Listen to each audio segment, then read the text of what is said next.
Hello दोस्तों, नमस्कार। स्वागत है आप सभी का आपके अपने YouTube चैनल मोहित जी के ट्रिक पर। आप यदि हमारे चैनल पे नए हैं तो हमारे चैनल को सब्सक्राइब करें और साथ ही साथ बेल आइकन को जरूर दबाएं, ताकि जब भी मैं कोई नया वीडियो अपलोड करूं आपके पास तुरंत सूचना मिल जाए। और यदि आपको वीडियो अच्छा लगे तो हमारे वीडियो पर लाइक करें, कमेंट करें और अपने दोस्तों के साथ शेयर जरूर करें। थैंक यू, धन्यवाद। हेलो दोस्तों, नमस्कार। स्वागत है आप सभी का आपके अपने YouTube चैनल मोहित जी के ट्रिक पर। दोस्तों, कल तक जो हमने चर्चा की थी राजस्थान के अंदर, जो हमने चौहान वंश का जो प्रारंभ किया था, उसके अंदर जो हमारी कल की क्लास थी उसके अंदर मैं आपको बताता हूँ। आपसे एक बार जो कल क्लास पढ़ी उसका एक बार रिवीजन कर देते हैं। सबसे पहले हमने कल पढ़ा था कि चौहानों की उत्पत्ति है वो किस प्रकार से हुई थी। तो चौहानों की उत्पत्ति के सिद्धांत के बारे में मैंने आपको बताया था कि डॉक्टर हीराचंद ओझा के अनुसार चौहान कैसे वैदिक आर्यों की संतान है। चौहान क्या दोस्तों? वैदिक आर्यों की संतान है। फिर हमने देखा था कि डॉक्टर गोपीनाथ शर्मा और डॉक्टर दशरथ शर्मा के अनुसार चौहानों को क्या बताया गया है? ब्राह्मण बताया गया है। फिर जैसे हम आगे बढ़े थे तो अगला जो मत था वो डॉक्टर कर्नल जेम्स टोड का था।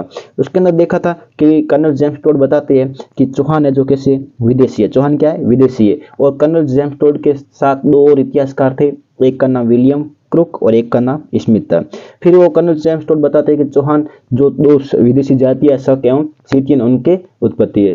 फिर इस मत का जो विरोध करते हैं, कौन करते हैं? डॉक्टर हीराचंद इसका विरोध करते हैं, वो भी मैंने कल आपको बताया था। फिर हमने आगे पढ़ा था कि अगला हमारा जो मत था अग्निकुंड का मत था। किसका मत? अग्निकुंड का मत था। अग्निकुंड का मत का जो चंद्रबरदाई का ये मत है, किसका मत है? चंद्रबरदाई का मत है। और उन्हीं की एक पुस्तक है जिसका नाम है पृथ्वीराज रासो ग्रंथ के अनुसार। फिर हमने देखा था कि अग्निकुंड का जो सिद्धांत है गुरु वशिष्ठ के द्वारा आबू पर्वत पर दोस्तों क्या किया गया था? यज्ञ किया गया था। क्या किया गया था दोस्तों? यज्ञ किया गया था। यज्ञ से चार जातियों की उत्पत्ति हुई, प्रतिहार, परमार, चालुक्य और चौहान। क्या थे? प्रतिहार, परमार और चालुक्य और चौहानों की वहां से क्या हुई? उत्पत्ति हुई थी दोस्तों। उसके बाद में दोस्तों हमने देखा कि अगला जो हमने देखा कि उसमें इसका अग्निकुंड का मत का समर्थन कौन करते हैं? तो एक सूर्यमल मिशन और मोहनो नैन्सी इस मत का क्या करते हैं दोस्तों? समर्थन करते हैं। फिर हमने देखा कि बिजुलिया शिलालेख के अनुसार चौहानों की उत्पत्ति वत्स गोत्रीय ब्राह्मणों से हुई है। इसका समर्थन कौन करते हैं? मैंने आपको बताया था डॉक्टर दशरथ शर्मा और कविजान नियामत खान। फिर आगे देखा था कि कविजान नियामत खान के अनुसार ग्रंथ है जिनका नाम है कयाम खान रासो के अनुसार भी चौहान क्या है? वत्स गोत्रीय ब्राह्मण बताए गए हैं। फिर हमने आगे देखा था, आगे पढ़ा था कि चौहानों की वंश की स्थापना दोस्तों कब की गई? तो 551 ईस्वी के अंदर की गई। और इसके अंदर अपन देखेंगे कि वासुदेव चौहान के द्वारा इसके संस्थापक है। संस्थापक कौन है? चौहान वंश के संस्थापक वासुदेव चौहान है और इनको ही मूल पुरुष कहा जाता है। चौहानों का क्या कहा जाता है दोस्तों? मूल पुरुष कहा जाता है। फिर हमने आगे पढ़ा था कि चौहानों की प्रारंभिक राजधानी कौन सी थी? अहि छत्रगढ़, जो कहाँ पे? अहि छत्रगढ़ या अहि छत्रपुर, जो नागौर का दोस्तों क्या है? प्राचीन नाम है। फिर मैंने आपको बताया चौहानों का मूल पुरुष वासुदेव चौहान को कहा जाता है। फिर हमने देखा था कि वासुदेव चौहान के द्वारा शाकंभरी माता मंदिर का निर्माण करवाया गया और सांबर झील का निर्माण करा। कौन सी झील? सांबर झील का निर्माण करवाया गया। और सांबर झील के अंदर ही देवयानी, जिसे तीर्थों की क्या कहते हैं दोस्तों? नानी कहते हैं। फिर हमने देखा कि यहाँ स्थित देवयानी तीर्थों को नानी कहा जाता है। फिर हमने देखा कि चौहान गुर्जर प्रतिहारों के सामंत थे। मैंने आपको बताया था कि जो चौहान है ये खुला अपना खुद का शासन नहीं करते थे। सबसे पहले ये गुर्जर प्रतिहारों के सामंत थे। क्या थे? गुर्जर प्रतिहारों के दोस्तों सामंत थे। वासुदेव चौहान जो चौहानों का मूल पुरुष था, मैंने आपको बता दिया था। फिर हमने देखा था कि एक उसके बाद में जो राजा बने जिसका नाम था गुवक प्रथम। क्या नाम था?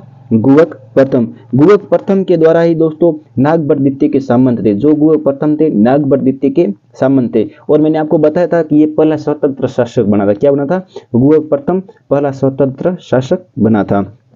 फिर मैंने आपको एक इंपॉर्टेंट लिखा के बात लिखाई थी कि चौहानों को सामंती व्यवस्था से आजाद करवाने वाला शासक कौन था? गुवक प्रथम। इन्होंने ही जो सामंती व्यवस्था से क्या करवाया था? चौहानों को आजाद करवाया था। पहले ये सामंत हुआ करते थे गुर्जर प्रतिहारों के, उसके बाद में गुवक प्रथम के द्वारा सामंती व्यवस्था को क्या करवा दिया गया? बंद करवा दिया गया और आजाद करवा दिया गया। फिर मैंने आपको बताया गुवक प्रथम के द्वारा हर्षनाथ मंदिर का दोस्तों क्या निर्माण करवाया गया? कहाँ पे? रेवासा सीकर के अंदर। हर्षनाथ के मंदिर के निर्माण के बाद ही गुवक प्रथम को हर्ष राय की उपाधि धारण की। कौन सी? हर्ष राय की उपाधि धारण की गई।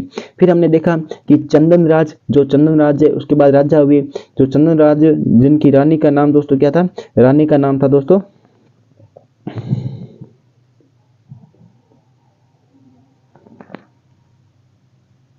चंदन राज की रानी का नाम था रुद्राणी। क्या नाम था? रुद्राणी। उसके बाद में रुद्राणी दोस्तों क्या करती है, पुष्कर सरोवर में दीपदान करती, क्या करती दोस्तों, दीपदान की प्रक्रिया करती थी, क्या करती थी, दीपदान की प्रक्रिया वो करती थी। फिर उसके बाद में दीपदान की प्रक्रिया के दौरान 1000 दीपक जलाकर भगवान शिव की क्या करती दोस्तों, पूजा करती थी, क्या करती थी, भगवान शिव की पूजा किया करते थे। और रानी रुद्राणी योग क्रिया में दोस्तों क्या थी, निपुण थी। फिर हमने आगे देखा कि वाघपतिराज, अगला जो हमारा राजा देखा हमने देखा वाघपतिराज, जिनका नाम क्या था, वाघपतिराज। वाघपतिराज जो जिनके पुत्र का नाम लक्ष्मण, वही लक्ष्मण जिन्होंने ही किसकी स्थापना की, नाडोल में चौहान वंश की स्थापना की, कब की, 950 ईस्वी। फिर हमने अगला राजा देखा पृथ्वीराज प्रथम, कौन, पृथ्वीराज प्रथम। एक बार और वाघपतिराज के बारे में मैंने आपको बताई कि वाघपतिराज को 108 युद्धों का क्या कहते हैं, विजेता भी कहते हैं। पृथ्वीराज प्रथम जिनका शासनकाल आया तो इनके काल में मोहित अट्टड़ या चौहान, अट्टड़ चौहान जीण माता मंदिर का निर्माण करवाया, किसका निर्माण करवाया, जीण माता मंदिर का निर्माण करवाया दोस्तों।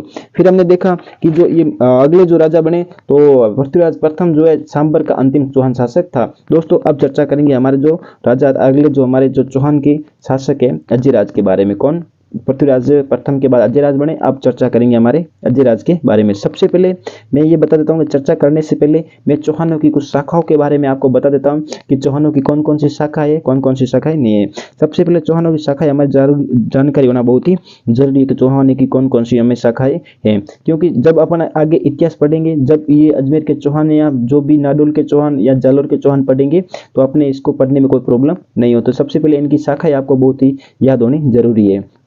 तो विस्तार से देखेंगे कौन कौन सी शाखा है, चौहानों की कौन कौन सी शाखा है, अलग अलग जो भी शाखा है जैसे सांबर, नाडोल, जालोर, अजमेर, बूंदी, सिरोही, रणथंभौर, कोटा, जो भी शाखा है और इनके संस्थापक कौन कौन है और इनकी स्थापना कब की गई, इन शाखाओं को एक बार अपन विस्तार से देखेंगे।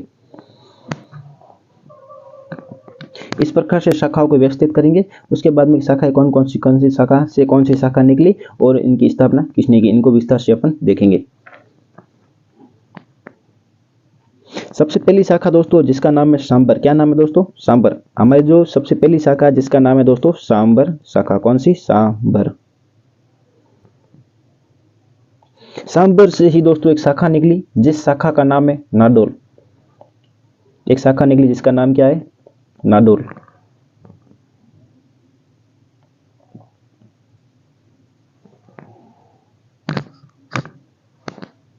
दोस्तों नाडोल से ही एक शाखा निकली जिस शाखा का नाम है दोस्तों जालोर, क्या नाम है, नाडोल से एक शाखा निकली उस शाखा का नाम है जालोर। जालोर किसने बसाया था, कीर्तिपाल ने, किसने, कीर्तिपाल ने। तो यहां से एक शाखा निकलती है जिसका नाम है जालोर। फिर हम देखते हैं कि सांबर से नीचे जस्ट एक शाखा निकलती है, उस शाखा का नाम दोस्तों है अजमेर, शाखा का नाम क्या है, अजमेर। फिर सांबर के नीचे एक शाखा है जिस शाखा का नाम है अजमेर। तो हमारी कौन सी हो जाएगी, सांबर के नीचे अजमेर, कौन सी शाखा हो जाएगी, अजमेर। दोस्तों अजमेर से ही एक नीचे शाखा निकलती है जिसका नाम है रणथंभौर, वही रणथंभौर जिसकी स्थापना गोविंदराज के द्वारा की गई, वही गोविंदराज पृथ्वीराज का तृतीय का पुत्र।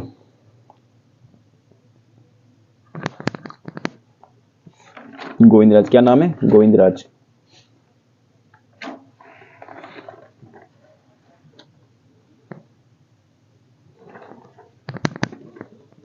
सॉरी, हो जाएगा आपका रणथंभौर।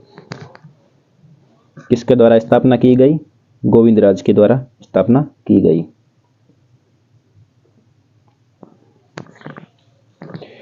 फिर देखेंगे नाडोल से एक शाखा निकलती है जिस शाखा का नाम है दोस्तों बूंदी, कौन सी शाखा हो जाएगी हमारी, बूंदी। कहां से निकलती है, नाडोल से निकलती है जिस शाखा का नाम क्या है, बूंदी। फिर दोस्तों बूंदी से ही एक शाखा निकलती है जिस शाखा का नाम है दोस्तों, क्या नाम है, कोटा, क्या नाम है, कोटा। किससे निकलती है, बूंदी से निकलती है, यहां लिख देना कोटा।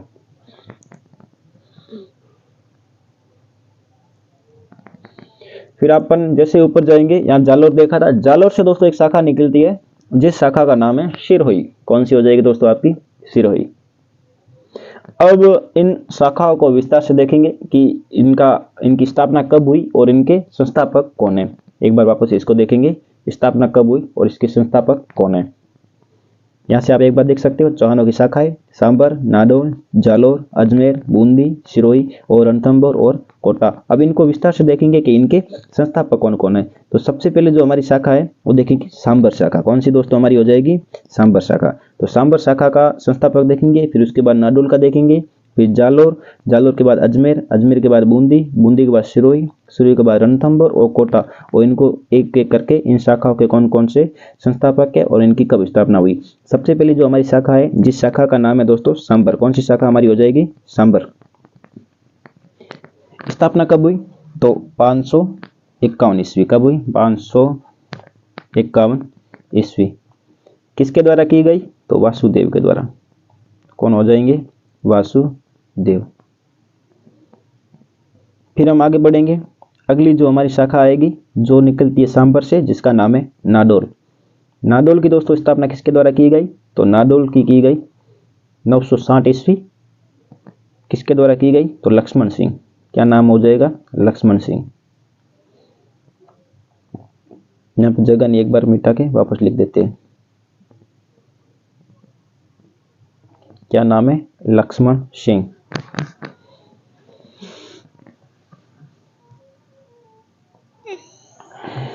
लक्ष्मण सिंह।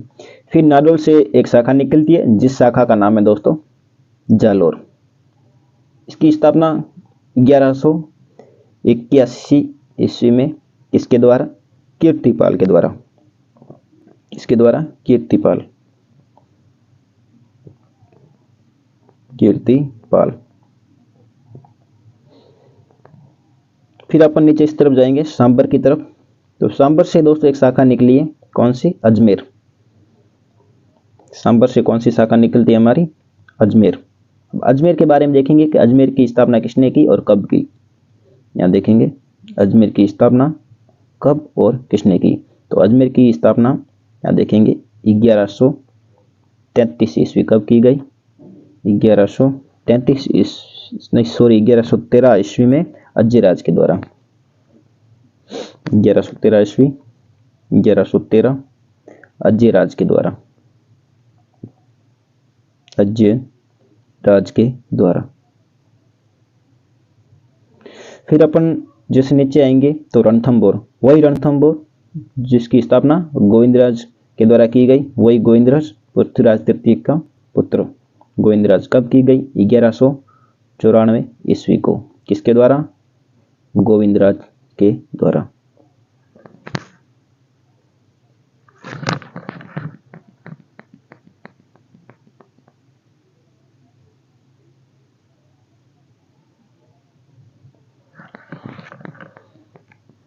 फिर देखेंगे हमारी कौन सी शाखा? बूंदी। बूंदी की स्थापना किसके द्वारा की गई? तो बूंदी की स्थापना 1241 ईस्वी देवा के द्वारा। किसके द्वारा? देवा के द्वारा।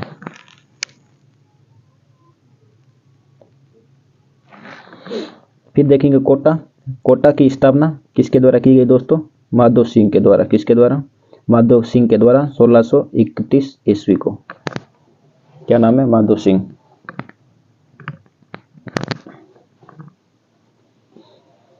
फिर देखेंगे हमारा क्या बचा, अभी सिरोही बचा है। तो सिरोही की स्थापना किसके द्वारा की गई? लूंबा देवड़ा के द्वारा। कब की गई? 1311 ईस्वी। कब की गई? 1311 ईस्वी लूंबा देवड़ा के द्वारा।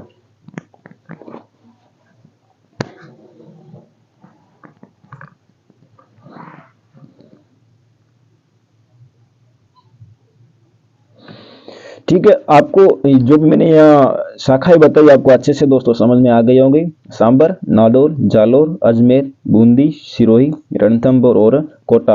अब इनके कौन कौन से संस्थापक है और इनकी स्थापना कब की गई सब लिखा हुआ है, ताकि ये आपको इसलिए बताया जा रहा है कि आप आगे जब आप पढ़ोगे, जो चौहानों की शाखाएं पढ़ोगे, तो आपको जो पढ़ोगे पढ़ने में कोई प्रॉब्लम नहीं आएगी। क्योंकि जब पढ़ोगे तो आपको इसकी शाखाएं और कौन कौन से इसके संस्थापक है, कौन से संस्थापक है, स्थापना कब हुई, इसको विस्तार से आप समझ सकते हो। ठीक है, अब अपन चर्चा करेंगे अपने अजमेर के चौहानों के बारे में। किसके बारे में? अजमेर के चौहान। अब पढ़ेंगे सांबर के, मैंने आपको पहले पढ़ा दिए कि सांबर के चौहान के जो शासक है उनके बारे में मैंने आपको बता दिए। अपन जो अभी चर्चा करेंगे अजमेर के जो चौहान है उनके बारे में चर्चा करेंगे।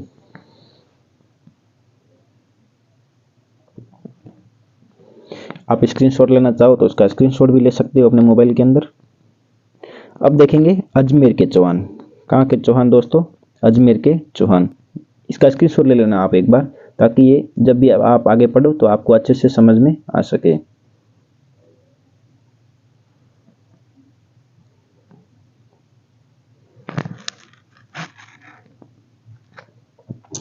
चौहानों की शाखाएं हो गई सांबर, नादौर, जालोर। ठीक है, अब अजमेर के चौहान, कहाँ के चौहान दोस्तों?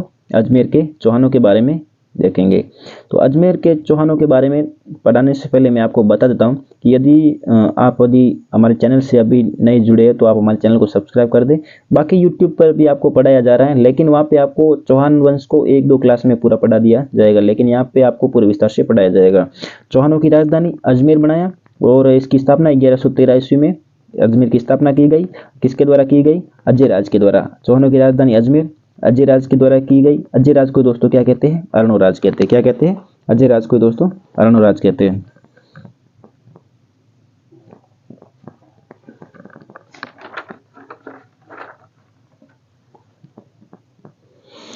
अजमेर दुर्ग, गढ़बीटली दुर्ग, तारागढ़ दुर्ग का निर्माण करवाया गया। किसके द्वारा? अजयराज के द्वारा करवाया गया। यहाँ से आप अर्णोराज हटा देना एक बार, यहाँ की गलती से टाइप हो गया है, यहाँ से आप हटा देना। चौहानों की राजधानी अजमेर किसने बनवाई? अजयराज ने बनाई। ठीक है, यहाँ पे अजयराज हो जाएगा।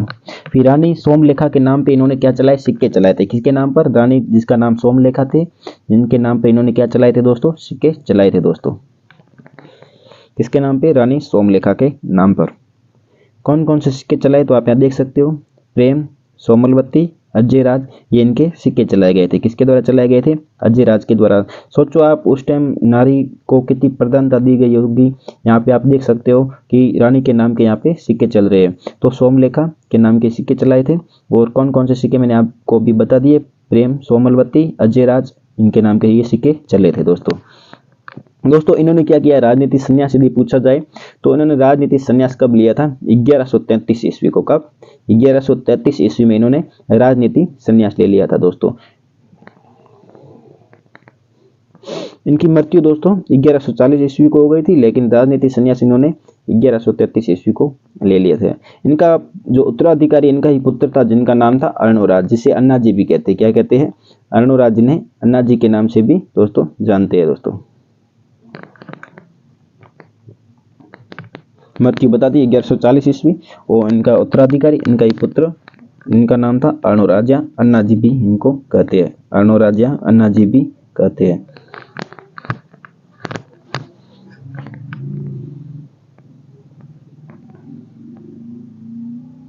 दोस्तों यहाँ पे एक और बात लिखना कि इनके जो सिक्के, इन्हें अजय प्रियदम कहा जाता था। क्या कहा जाता था?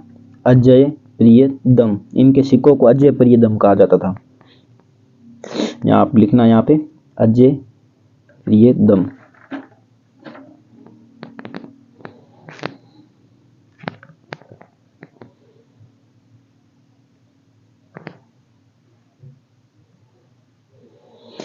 दोस्तों इन्होंने दिगंबर और श्वेतांबर जैनियों के शास्त्रार्थ की भी अध्यक्षता की थी। गर्जन मातंगों को भी हराया था। किसको? गर्जन मातंगों को भी हराया था। गर्जन मातंग गजनी के हाथियों की सेना को दोस्तों कहते हैं। क्या कहते हैं? गर्जन मातंगों को भी इन्होंने हराया था, जो गजनी के हाथियों की दोस्तों क्या थी? सेना थी।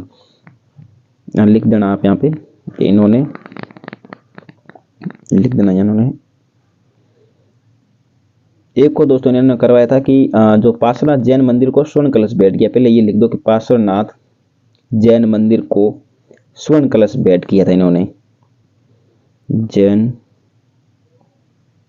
पार्श्वनाथ जैन को स्वर्ण कलश भेंट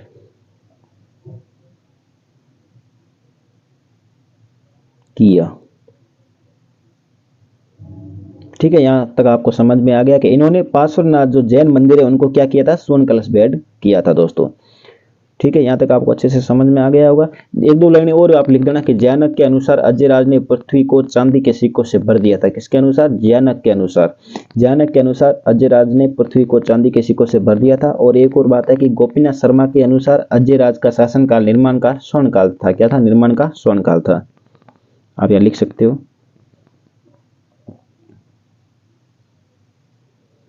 कि गजनी, गर्जन मातंगों को हराया। मैंने आपको बताया गर्जन मातंगों को हराया। गर्जन मातंग को उनको कहते हैं जो गजनी की जो हाथियों की सेना थी उसे क्या कहते हैं, गर्जन मातंग कहते हैं, जो गर्जन मातंगों को हराया, मातंगों को हराया। गजनी के हाथियों की सेना को कहते हैं दोस्तों, ठीक है। 2 पॉइंट और आप लिख देना यहाँ पे, कहीं कॉपी में जगह हो तो थोड़ी कहीं पे यहाँ स्क्रीनशॉट भी आप इसका पूरा ले लेना।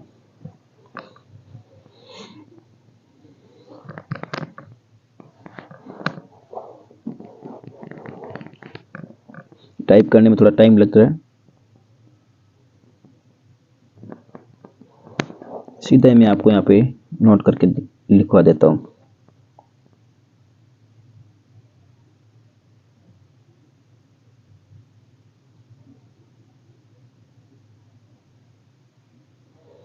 यही लिखना है, जैनक के अनुसार अजय राज ने पृथ्वी को चांदी के सिक्कों से भर दिया।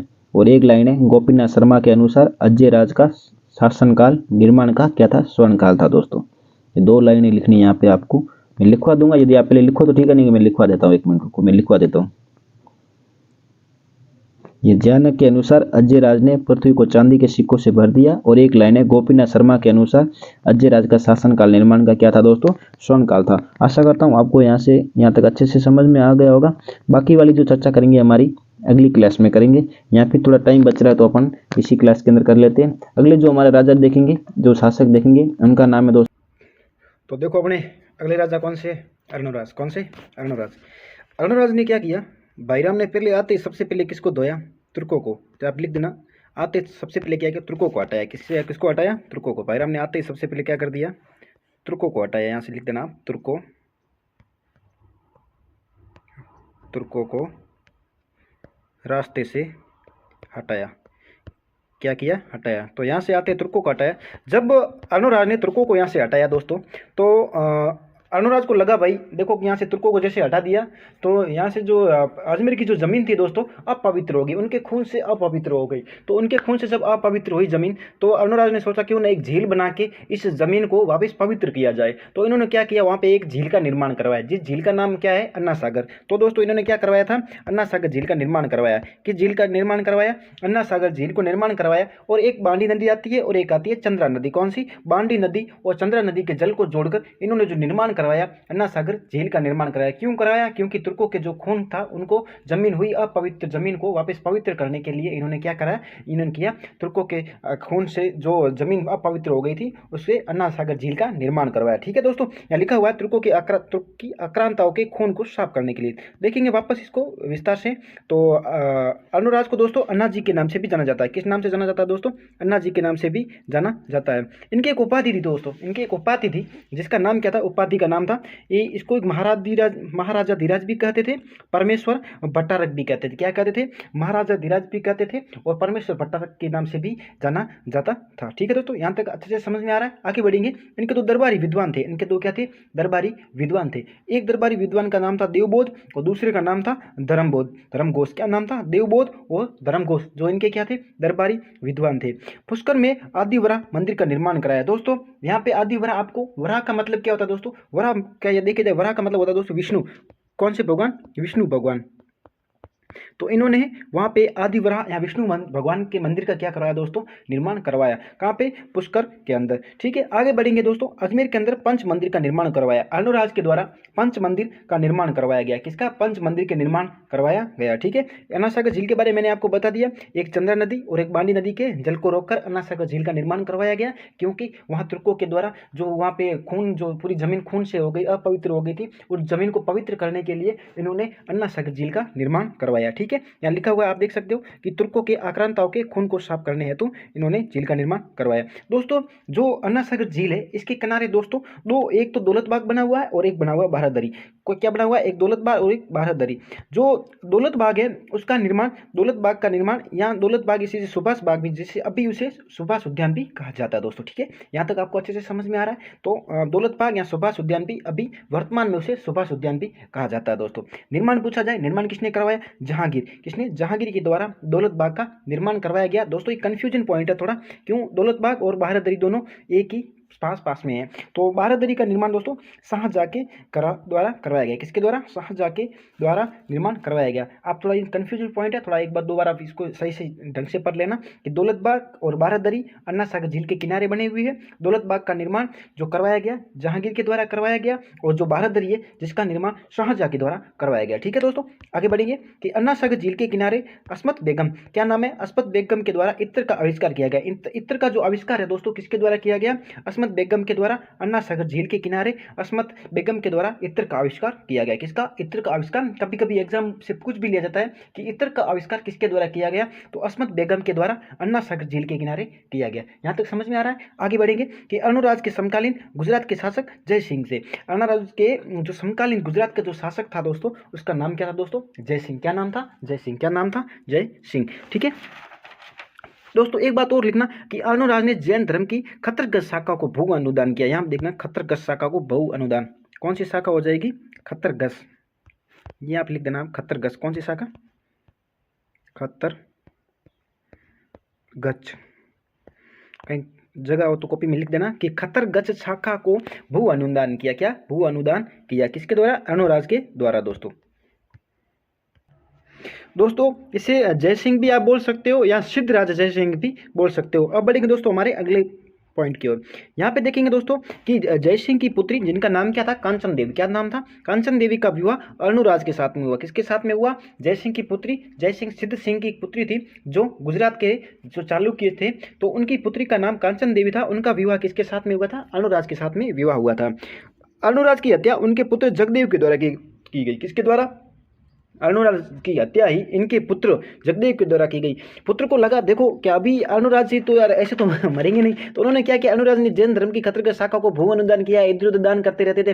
तो ऐसे थे पिताजी सब कुछ बेच देंगे, सब कुछ इधर उधर दान में दे देंगे, क्यों ना पिताजी को ठिकाने लगा दिया जाए। तो उन्होंने क्या किया? अपने ही पिता को इन्होंने क्या कर दिया? अपने ही पिता की हत्या कर दी गई। तो जगदेव ने अपने पिता की हत्या की। तो आप यहाँ देख सकते हो कि अजमेर के चौहान शासकों का जो सबसे पहला पुत्र हंता जो थे वो कौन थे? पितृहंता कौन थे? जगदेव। जो क्या थे? पितृहंता थे। पिता को मारने वाले जिसे क्या कहते हैं? पितृहंता कहा जाता है। तो इन्होंने ही अपने पिता अर्णोराज की हत्या की। किसके द्वारा? जगदेव के द्वारा की गई, क्योंकि ये चाहते थे कि ऐसे तो मेरे को राज मिलेगा नहीं, क्यों न अपने ही पिताजी को सल्टा दिया जाए ताकि अपना वापस अपने को राज मिल जाए, तो अपना शासन यहाँ पे स्थापित हो जाए। तो इन अपने शासन के लिए अपने पिताजी की हत्या कर दी थी। इनके नाम क्या था? अर्णोराज की इन्होंने हत्या कर दी। किसके द्वारा? जगदेव के द्वारा। चौहानों का प्रथम पितृहंता जगदेव। देख सकते हो यहाँ पे चौहानों का जो प्रथम पितृहंता कौन थे? जगदेव थे। तो ज़्यादा देर तक समय तक ये जगदेव नहीं टिके वहाँ पे, तो क्योंकि उनको जो वहाँ की जनता थी उनको लगा कि इन्होंने अपने पिता को भी नहीं बख्शा, उनको ही मार दिया, तो ये हमारी क्या सेवा करेगा। तो जो जगदेव है ज़्यादा दिन तक वहाँ पे उनका शासनकाल नहीं रहा था दोस्तों यहाँ पे चालुक्यों के जो विरुद्ध इन्होंने अर्णोराज ने कुछ चालुक्यों के साथ जो अर्णोराज के संबंध थे दोस्तों, उनको संबंधों को एक बार मैं आपको बता देता हूँ। तो एक यहाँ पे नेक्स्ट पेज करना, यहाँ पे बता देता हूँ। चलो ठीक है,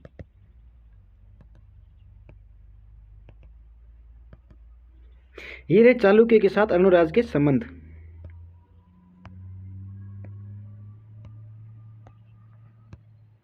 चालुक्य के साथ अर्णोराज के दोस्तों यहाँ पे संबंध।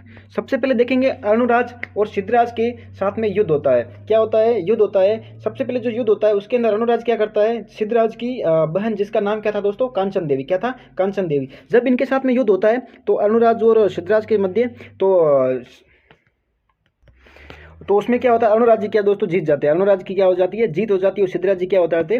मतलब इनकी हार हो जाती है। तब अर्णोराज जी बोलते हैं कि अपन संधि कर लेते हैं। जो संधिया हो ऐसे नहीं होती है। अर्णोराज जी बोलते हैं कि संधिया देखो ऐसे नहीं होती है। जब जब युद्ध के अंदर संधि होती है या समझौता होता है तो क्या होती है दोस्तों? शादियाँ होती है। तो इन्होंने बोला क्यों ना कि आपको तो कोई न कोई आपको शादी करवानी पड़ेगी। तो सिद्धराज जय सिंह की एक बहन थी जिसका नाम क्या था? कांचन देवी। क्या था? कांचन देवी। तो अपनी बहन कांचन देवी का विवाह किसके साथ में कर लेते? अर्णोराज के साथ में करवा देते। कौन? सिद्धराज जय सिंह अपनी बहन कांचन देवी का विवाह अर्णोराज के साथ करवा देते हैं। कौन करवाते हैं? सिद्धराज जय सिंह। तो अर्णोराज ने चालुक्य शासक सिद्धराज जय सिंह को हराया और उनकी बहन कांचन देवी से क्या किया दोस्तों? विवाह किया। ये इनका क्या था दोस्तों? प्रथम युद्ध था।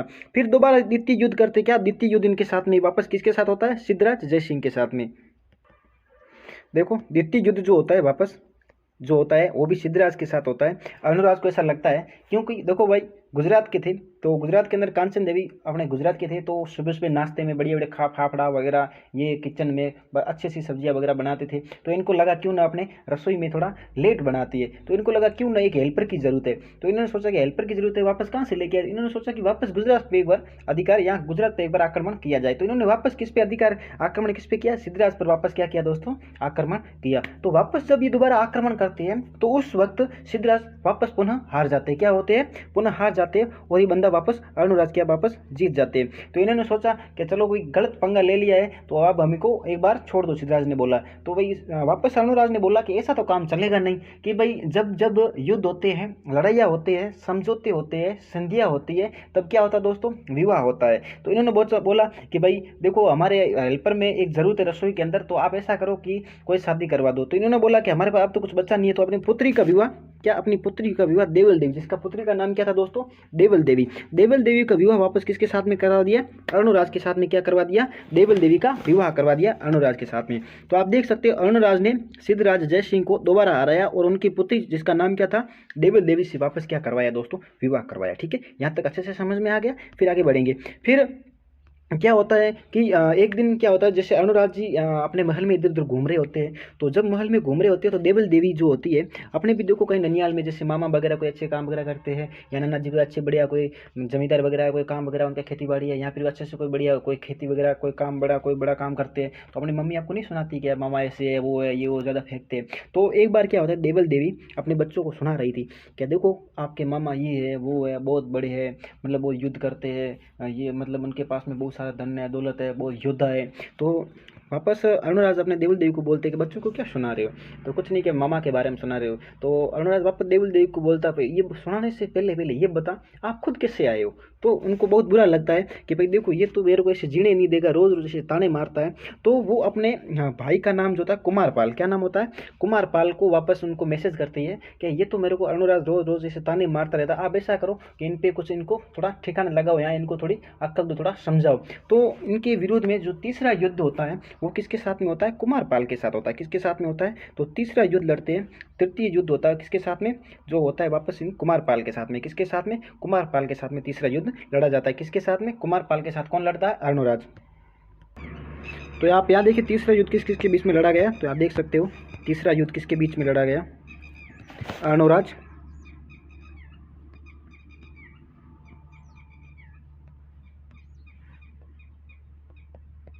अर्णोराज वर्सेज कौन, कुमारपाल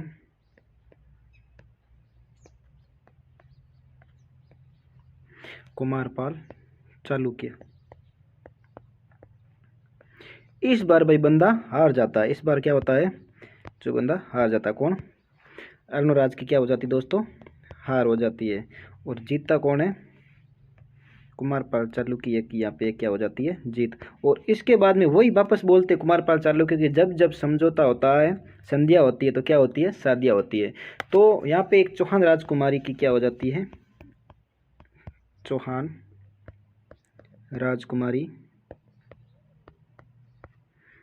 चौहान राजकुमारी की क्या हो जाती है, शादी किसके साथ में, कुमारपाल के साथ में चालुक्य राजकुमारी की क्या करवा देते दोस्तों, शादी करवा देते, जिसका नाम क्या था दोस्तों, जाल्हन देवी। क्या नाम था, जाल्हन देवी। ठीक है, यहाँ से अच्छे से आपको यहाँ तक समझ में आ गया होगा।